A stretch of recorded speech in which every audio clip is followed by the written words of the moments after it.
জাতীয় বিশ্ববিদ্যালয়ের অনার্স ভর্তির প্রথম মেরিট লিস্টে কিন্তু রেজাল্ট প্রকাশ করা হয়েছে অনেকদিন হলো।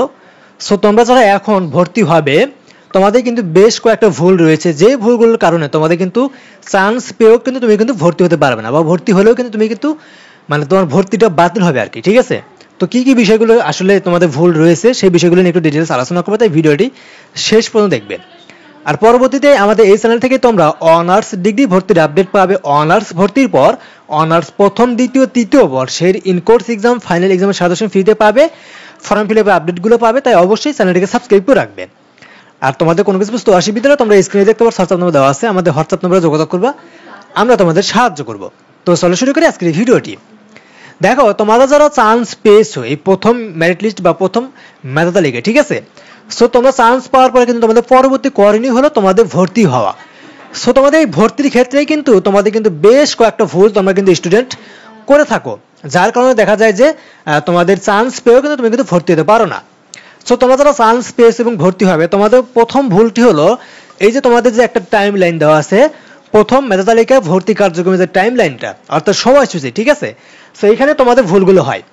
সো তোমরা যারা ভর্তি হবে তোমাদের প্রথমত কাজটি করতে হবে কি, তোমাদের অ্যাডমিশন ফর্মটা ফিল আপ করতে হবে, অর্থাৎ ভর্তির চূড়ান্ত ভর্তি ফর্মটা ফিল আপ করতে হবে। এটা কিভাবে ফিল আপ করতে হবে, এটা অনলাইন থেকে ফিল আপ করতে হবে, অনেক ভিডিও পাবে, সেগুলো দেখে দেখে করলেই হবে। তো অনলাইন থেকে যখন ফর্মটি ফিল আপ করবে, করার সময় তুমি একটু ভেবে চিন্তে করবে যে তুমি আসলে ভর্তি হবে কিনা, কারণ প্রথম মেধালিকে ফর্ম ফিল আপ করার পরে তুমি যদি ভর্তি না হয় তাহলে কিন্তু সেকেন্ড মেরিট লিস্টে তোমার কিন্তু রেজাল্ট দিবে না। হ্যাঁ, তুমি প্রথম ডিলিট স্লিপে আবেদন করতে পারবে, কিন্তু সেকেন্ড মেরিট লিস্টে যে রেজাল্টটা প্রকাশ করবে সেক্ষেত্রে তুমি কিন্তু কোনো রেজাল্ট পাবে না, অর্থাৎ সেকেন্ড মেরিট লিস্টটা তোমার জন্য মার যাবে, ঠিক আছে, এরকম আর কি, ক্যান্সেল হবে। সো তোমরা যারা ভর্তি হবে তোমরা একটু ভেবে চিন্তে করে তোমরা অ্যাডমিশন ফর্মটা ফিল আপ করবে যে আসলে তুমি ওই কলেজে ভর্তি হতে চাও কিনা। আর ভর্তি ফর্ম ফিল আপ করার সময় তোমার যে তথ্যগুলো দিতে হবে সেই তথ্যগুলো তোমাকে সম্পূর্ণভাবে মানে ভালোভাবে লিখতে হবে, যেন কোনো রকম কোনো ভুল না হয়। আর তোমাদের ওখানে অ্যানুয়াল ইনকামের একটা সিস্টেম দেওয়া আছে, অর্থাৎ বার্ষিক ইনকামের ওইটা একটু বেশি দিয়ে যে 70, 76, 80 কিংবা 1 লক্ষ এরকম দিবে, ঠিক আছে, তাহলে দেখা যাবে যে এক্ষেত্রে তোমাদের ফ্যাসিলিটিস তুমি বেশি পাবে। আর এই যে তোমাদের ভর্তি ফর্মটা ফিল আপ করবে, এটা কিন্তু তোমাদের ফিল আপ করতে হবে আগামী 15 তারিখের ভিতরে, অর্থাৎ জুলাই মাসের 15 তারিখের ভিতরে। এই 15 তারিখের ভিতরে তোমাদেরকে অ্যাডমিশন ফর্ম অর্থাৎ ভর্তি চূড়ান্ত ফর্মটা ফিল আপ করতে হবে। এরপরে কিন্তু তুমি কিন্তু যদি ভাবো যে আমি 16 তারিখে করবো, 16 তারিখে কিন্তু পারবে না, 15 তারিখের আগেই তোমাকে করতে হবে, 15 তারিখ রাত 12টার আগে। এখন আসি তোমাদের আর একটা পয়েন্টে, সেটা হলো 2 নাম্বার। এখানে বলা হয়েছিল কি তোমাদের ভর্তির চূড়ান্ত ফর্ম সহ রেজিস্ট্রেশন ফি 565 টাকা সংশ্লিষ্ট কলেজে জমা দিতে হবে। অর্থাৎ এই যে তুমি যে ভর্তি ফর্মটা ফিল আপ করলে, করার পরে জাতীয় বিশ্ববিদ্যালয় কিন্তু জানে না যে তুমি আসলে ওই কলেজে ভর্তি হবে কিনা। তো তোমার কি করতে হবে, এই ভর্তি ফর্ম, তারপর তোমার কি ডকুমেন্ট লাগবে ভর্তির জন্য, সেই ডকুমেন্টস, টাকা পয়সা সকল কিছু নিয়েই তোমাকে আগামী 16 তারিখের ভিতরে কলেজ কর্তৃপক্ষের সাথে যোগাযোগ করে কলেজে গিয়ে 16 তারিখের আগেই ভর্তি হতে হবে। 16 তারিখের পরে গেলে কিন্তু তুমি কিন্তু ভর্তি হতে পারবে না, এর আগেই তোমাকে ভর্তি হয়ে নিতে হবে। এখন তুমি প্রশ্ন করতে পারো ভাইয়া যে আমাদের এখানে 565 টাকা, এটা কি তোমাদের এক্সট্রা দিতে হবে না তোমাকে আলাদা দিতে হবে? এটা তোমাকে কোনো আলাদাভাবে টাকা জমা দিতে হবে না। তোমার যে ভর্তির টাকা থাকবে 3000, 4000 টাকা বা 5000 যাই থাকুক না কেন, তোমার সেই টাকার ভিতরে তোমার এই 565 টাকা থাকবে, অর্থাৎ এই টাকা তোমাকে এক্সট্রা করে আলাদা করে দিতে হবে না। ভর্তির টাকা দিলেই সেখান থেকেই জাতীয় বিশ্ববিদ্যালয় এই 565 টাকা কলেজ কর্তৃপক্ষ থেকে নিয়ে নিবে, এরকম আর কি, ঠিক আছে।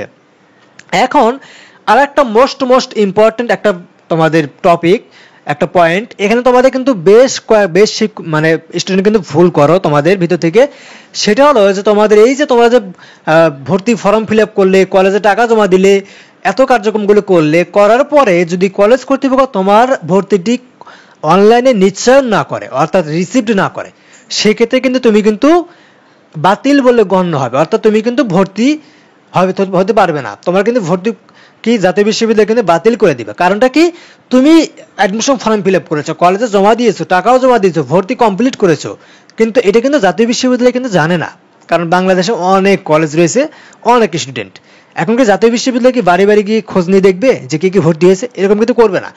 এই জন্যই কলেজ কর্তৃপক্ষ, তুমি যে ভর্তি হয়েছো, কলেজ কর্তৃপক্ষ এই বিষয়টি অনলাইনে রিসিভ করে দিবে এবং জাতীয় বিশ্ববিদ্যালয়কে জানিয়ে দিবে যে এই শিক্ষার্থী আমাদের কলেজে ভর্তি হয়েছে, বিধে আমি কলেজ কর্তৃপক্ষের মানুষ, আমি শিক্ষক বা আমি কলেজ কর্তৃপক্ষের অনলাইন সেক্টরের মানুষ, আমি এই স্টুডেন্টের ভর্তিটি অনলাইনে অ্যাপ্রুভ করলাম। এই অ্যাপ্রুভ করা মানেই তোমার ভর্তিটি একদম কনফার্ম হয়ে গেছে, ঠিক আছে। এই কাজটি করবে জাতীয় বিশ্ববিদ্যালয় কলেজ কর্তৃপক্ষ আগামী 20 তারিখের ভিতরে। সো তোমাকে 20 তারিখের আগেই বারবার করে তোমাকে একবার দুইবার করে হলেও তোমাকে চেক করে নিতে হবে। ভর্তির পর মানে কলেজে ভর্তি হয়ে আসার পরে অনলাইনে অ্যাপ্লিকেশন আইডি পিন নাম্বার দিয়ে তোমাকে লগ ইন করে চেক করে নিতে হবে যে তোমার ভর্তিটি কলেজ কর্তৃপক্ষ অ্যাপ্রুভড করেছে কিনা। যদি করে থাকে তাহলে আলহামদুলিল্লাহ, আর যদি না করে 20 তারিখের আগে 20 তারিখে তুমি একবার শেষবারের মতো চেক করে নিবে, তারপরে কলেজের সাথে যোগাযোগ করবে যে আসলে ভর্তিটি তোমার কলেজ কর্তৃপক্ষ কবে নিশ্চয়ন করবে, ঠিক আছে। এটা কিন্তু মিস গেলে কিন্তু তোমার কিন্তু পুরো ভর্তিটাই বাতিল হবে। So be careful. আর 4 নম্বর পয়েন্টটা হলো তোমাদের রেজিস্ট্রেশন ফি 565 টাকা। এটাও কি তোমাকে এক্সট্রা দিতে হবে? না, তুমি যে ভর্তি টাকা জমা দিবে সেখান থেকে 565 টাকা কলেজ কর্তৃপক্ষ জাতীয় বিশ্ববিদ্যালয়কে পাঠিয়ে দিবে। অর্থাৎ তুমি ভর্তির সময় যে 3000, 4000, 5000 টাকা দিবে সেখান থেকে 565 টাকা কলেজ কর্তৃপক্ষ এক্সট্রা আলাদা করে কলেজ কর্তৃপক্ষ জাতীয় বিশ্ববিদ্যালয়কে সোনালী ব্যাংকের মাধ্যমে পাঠিয়ে দিবে। এটা তোমাকে এক্সট্রা করে দিতে হবে না, ঠিক আছে। সো এই 4টা পয়েন্ট কিন্তু তোমাদের জন্য মোস্ট ইম্পর্টেন্ট, বিশেষ করে 3 নাম্বার পয়েন্টটা। সো 3 নাম্বার পয়েন্টটা তোমরা একটু ভালোভাবে খেয়াল রাখবে, কারণ এটা যদি মিস যায় তাহলে তোমার পুরো ভর্তি কার্যক্রমটি বাতিল হবে। সো এটা ছিল ভিডিওটি যদি একটু ভালো লাগে তাহলে অবশ্যই লাইক করবে, চ্যানেলটিকে সাবস্ক্রাইব করে রাখবে। পরবর্তীতে অনার্স ডিগ্রি ভর্তির আপডেট এবং অনার্স ভর্তির পর প্রথম, দ্বিতীয়, তৃতীয় বর্ষের এক্সামের সাজেশন পাবে, ফর্ম ফিল আপ আপডেটগুলো পাবে, অলমোস্ট সকল আপডেটই পাবে। তাই অবশ্যই চ্যানেলটিকে সাবস্ক্রাইব করে রাখবে। আর তোমাদের কোনো কিছু বুঝতে অসুবিধা আমাদের হোয়াটসঅ্যাপে যোগাযোগ করবে, আমরা তোমাদের সাহায্য করবো। তো আজকের মতো এখানে শেষ করবো। সবাই ভালো থাকবে। আল্লাহ হাফেজ।